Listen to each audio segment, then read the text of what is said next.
do Pai, do Filho e do Espírito Santo. Amém.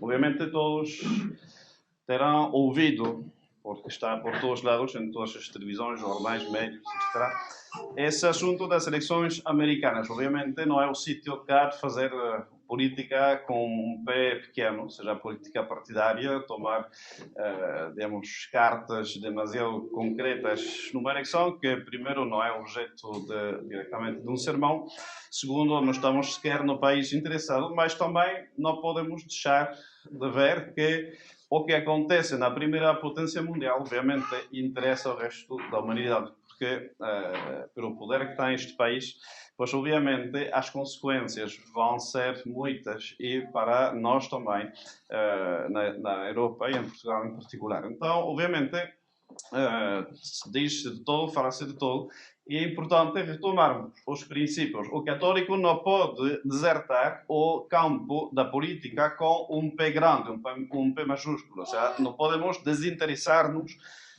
do que acontece na polis, ou seja, na sociedade. E a política, justamente, é a arte de dirigir a sociedade. Então, nós somos seres sociais, somos seres políticos por essência. O homem foi criado por Deus como um ser social e político. Ou seja, ninguém pode viver bem como um ser humano, com toda a completude da palavra, sem pertencer a uma sociedade. Impossível. Porquanto, o católico não pode dizer, eu não falo essas coisas. Ou o senhor padre não deveria estar a falar essas coisas na igreja, porque como se fosse uma coisa indecente, que a gente não pode nem mencionar. Há uma espécie de timidez que existe entre os católicos. Nós temos que ter a nossa voz e temos a nossa aportação, obviamente, que é fazer enquanto católicos, ao debate político. E nós temos o dever de expressar um juízo sobre as situações que estão a acontecer, não apenas na igreja, mas também no mundo. Assim, não passando a porta de uma igreja, não perdemos a nossa condição de ser social e político. Somos católicos, obviamente, mas também somos cidadãos, somos pessoas que têm interesse nessa sociedade na qual nós vivemos. Então, a primeira coisa que temos de relembrar é que Deus é o Criador tanto das pessoas, dos indivíduos, como das sociedades.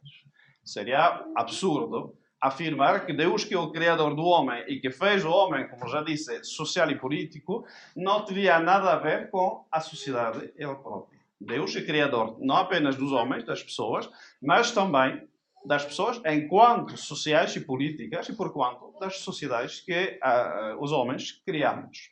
Já sejam sociedades naturais, como é a família, que é a base de toda a sociedade, já seja a sociedade civil, que é finalmente uma família de famílias, com interesses comuns, uma história comum, um patrimônio comum, já seja, obviamente, a Igreja. Deus é o autor dos seres humanos individuais, mas também das sociedades todas. E então, obviamente, essas sociedades, como os homens, são livres, ou seja, que aquelas sociedades humanas tenham de se dirigir livremente pelos princípios de Deus.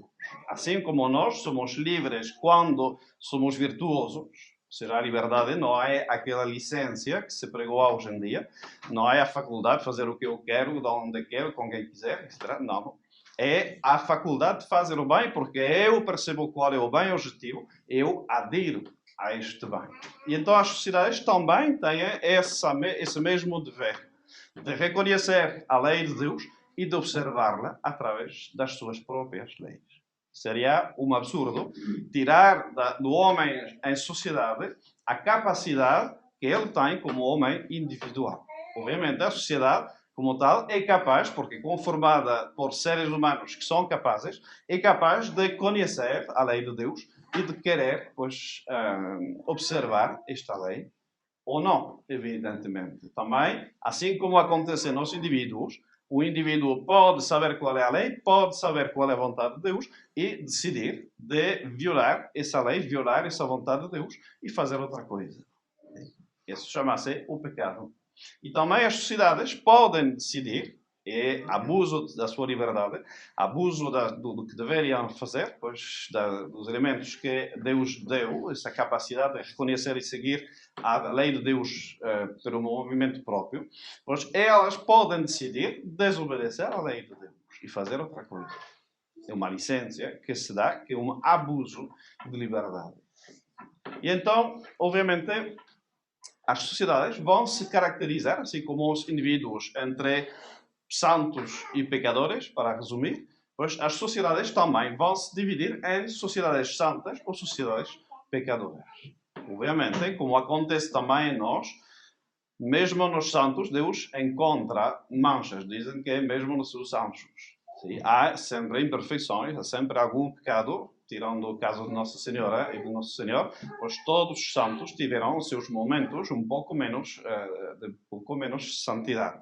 São fraquezas humanas, isso acontece. Mas, fundamentalmente, um santo, como no sentido, no santo canonizado, mas no sentido que São Paulo chama os fiéis de santos, um santo é uma pessoa que decidiu e tenta cumprir com a lei de Deus em todas as formas da sua vida, todos os elementos da sua vida. Da mesma maneira, uma sociedade santa é uma sociedade que assume a lei de Deus como a base da sua legislação. Os 10 mandamentos, que são a carta magna, finalmente, desse país, e depois, claro, traduz-se em leis mais concretas, mais práticas, que regem pois, a vida cotidiana. Um indivíduo pecador é uma pessoa que assumiu de uma vez não respeitar a lei de Deus e fazer-se a sua própria lei. Um país pecador, uma sociedade pecadora, é mesmo uma sociedade que desconhece, que ignora voluntariamente a lei de Deus.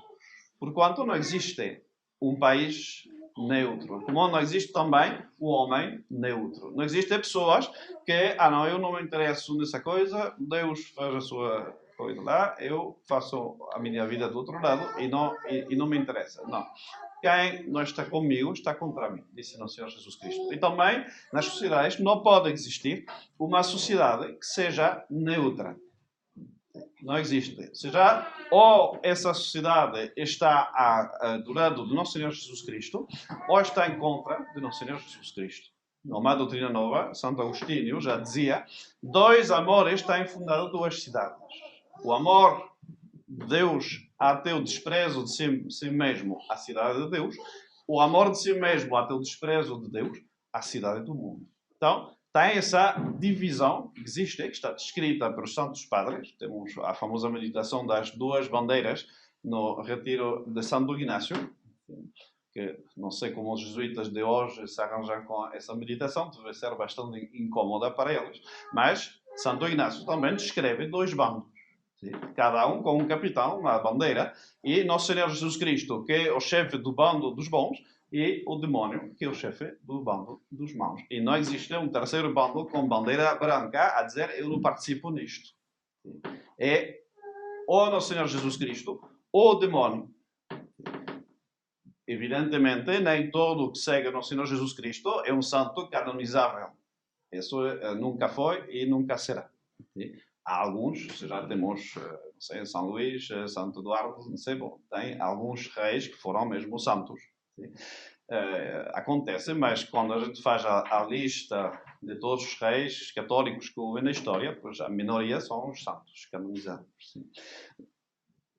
O assunto não é tanto isso, não é a santidade pessoal de tal ou qual dos reis. Se bem, evidentemente, é muito desejável e deveria ser assim no caso de todos. O que interessa é saber se a sociedade, no seu conjunto, segue mesmo a lei de Cristo como a sua base ou não. É isso que interessa. E então a política católica, a história também católica, vai julgar de um governo, de um país concreto que existe hoje ou que existiu na história, em base a esse critério. Todo o que seja bom e propicia o reino de Cristo é bom. Todo o que vai em contra do reinado de Cristo é mau. Um critério muito simples para o católico julgar.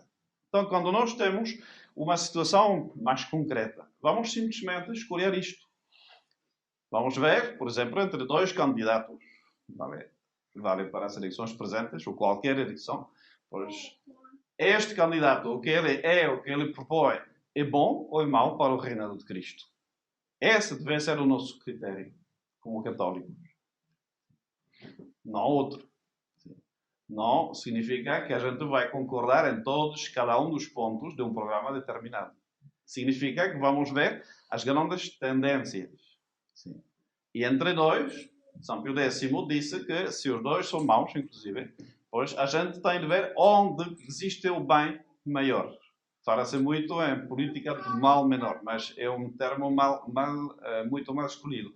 Porque o que a gente escolhe é a maior quantidade de bem que existe num candidato. O outro tem menos bem, trabalha menos a favor do reino de Cristo, então descarto. Este tem uma maior quantidade de bem, então escolho esse bem. Nunca se escolhe o mal em si, ou seja, por isso está mal nomeado a questão do mal menor. Sim. Obviamente é a questão do copo meio cheio ou meio vazio. Mas nós temos de escolher sempre o candidato que apresenta pois, a maior quantidade de bem respeito à doutrina do reinado de Cristo Rei, pois, e descartar o outro.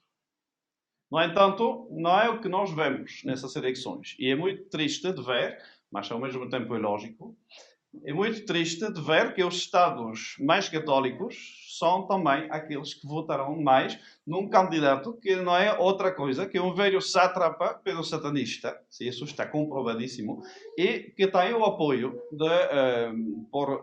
com muita pena, pois, dos católicos, que são incapazes de ver que essa pessoa, se chega a passar, não apenas ele, mas toda a cambada de desgraçados que está atrás, pois, são maus para o reinado social de Cristo. Não é que do outro lado seja a perfeição absoluta, obviamente. Não estou a fazer a campanha para canonizar pois, o outro candidato. Mas quando, como católico, a gente não pode deixar de ver que tem que é o inimigo declarado de Nosso Senhor Jesus Cristo, que além do mais prezar-se de católico e teve o descaro de ir ainda no Vaticano e comulgar e o Papa a dar-lhe a comunhão.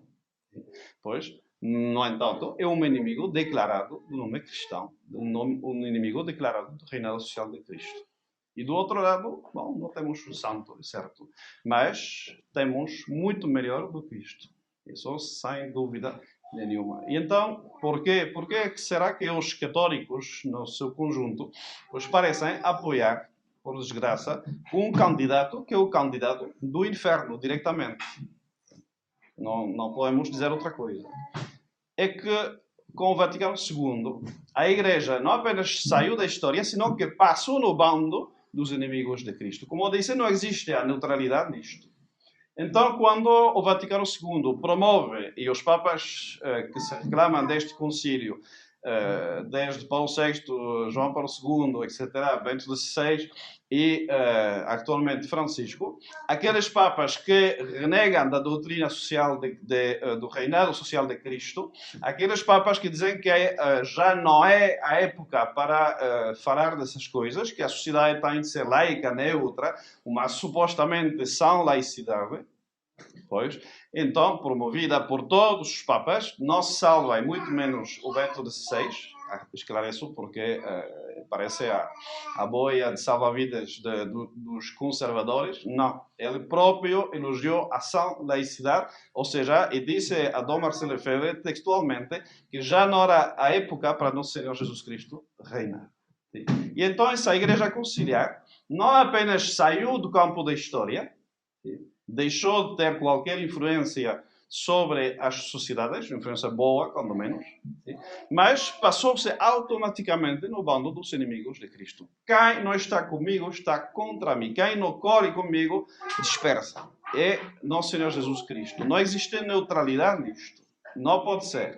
E então temos essa Igreja Conciliar, que de facto, mediante ser jesuíta inefável aí, que cada que é uma estupidez para dizer se precipita-se, que é muito próximo do Papa Francisco, pois que já congratulou o presidente supostamente eleito, não entrou em pormenores, mas precipitou-se com alegria a felicitar um candidato que é o candidato oficial do reino social do demônio. Porque lá não há neutralidade, como eu já disse. Se não queremos o reinado social de Cristo, automaticamente nós queremos e propiciamos o reinado social do demônio. E o que vemos desse candidato é mesmo a instauração do reinado social do demônio. E então a Igreja conciliar, não é a Igreja Católica, mas essa Igreja conciliar, que é uma espécie de cancro da Igreja Católica, pois está a se alegrar da eleição de uma pessoa que oficialmente, publicamente, de forma absolutamente clara, promove o reinado social do demônio. Então, obviamente, são dias tristes, dias de preocupação para nós católicos, porque quando num sistema de defesa cai um elemento importante, algum forte que está a orar, nós temos toda essa linha de fortes que protegia a cidade de Lisboa, pois imaginem se cai um dos fortes principais em mãos de um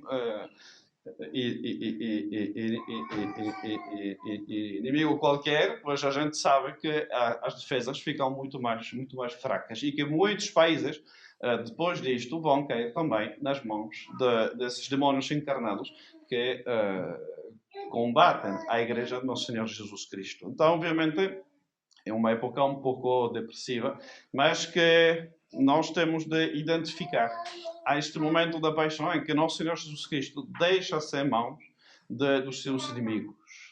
E não temos de imitar aos apóstolos neste momento, que eles fogem. Nós temos de ficar juntamente com Nossa Senhora, por isso que Nosso Senhor teve a bem de, através das aparições de Fátima, de dar-nos a sua mãe para acompanhar-nos neste momento. Porque no momento da paixão de Cristo, quem esteve ao pé da cruz, com essa coragem e essa interesse absoluta, foi mesmo a Mãe de Deus.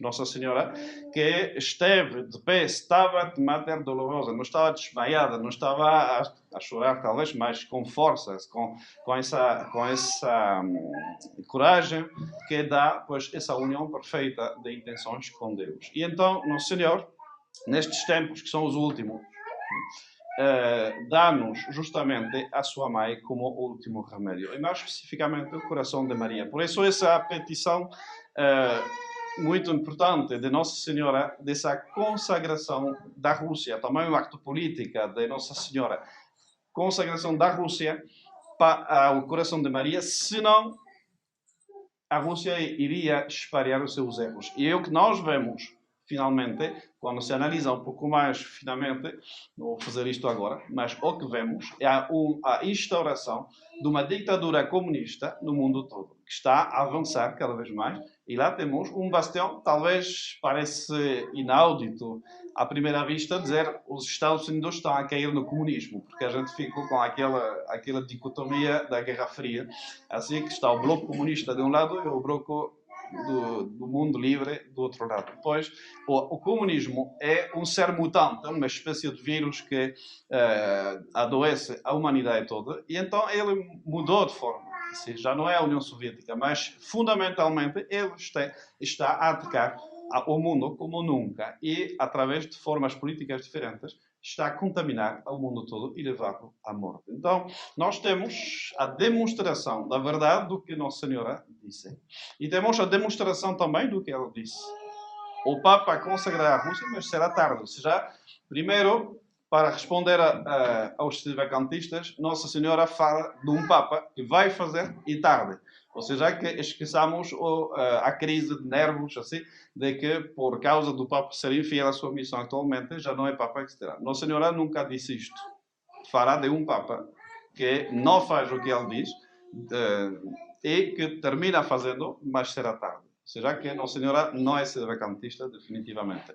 E também não desespera. Ou seja, que é tarde, mas far-se. E então nós temos de rezar e santificar-nos. Fazer o que está na nossa posse, na nossa possibilidade, para realmente adiantar este reinado de Cristo.